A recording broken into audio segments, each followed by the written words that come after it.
Qaysi birini tanlashni bilmayapsiz? Windows notebook yoki Apple MacBook. Agar iPhone ishlatadigan bo'lsangiz, MacBook olishingizni tavsiya qilaman. Nega aynan MacBook? Xos sabablarini ko'rib chiqamiz. Birinchi sababi telefoningizga yozgan tekstingizni tez va MacBookka tashlashingiz kerak. Buning bitta oson va tez yo'li bor.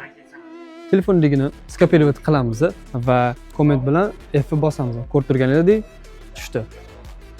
Bankdagi hisobingizni ko'rmoqchisiz, lekin buning uchun обязательно telefoningizni ochib qo'yishingiz shart emas. Bu narsani MacBook orqali kuzatib tursangiz ham bo'ladi. Рабочий stolda bank vechitini chiqarib qo'ygan holatda shotingizda qancha borligini kuzatib tursangiz bo'ladi. Agar AirPodsiz bo'ladigan bo'lsa, yana bitta qo'shimcha qulayligi bor. iPhone'da nimadir eshityapsiz, Apple naushnik orqali va MacBook orqali boshqa narsa eshitishingiz kerak bo'lib qoldi. Va play boshingiz bilan iPhone'dan naushnik uzilib, MacBookka ulanib ketadi va AirPods orqali eshitilishi boshlanadi. Eng asosiy funksiyalardan biri, MacBookingizni qoldirib ketgan bo'lsangiz yoki yo'qotib qo'ygan bo'lsangiz, telefoningizga xabar keladi. MacBookingiz qayerdaligini точно topib beradi. iPhone MacBook ko'rsatgan joyga keldingiz, lekin topa olmaysizmi? Ushbu narsani bosasiz. Ozgina kutib turamiz.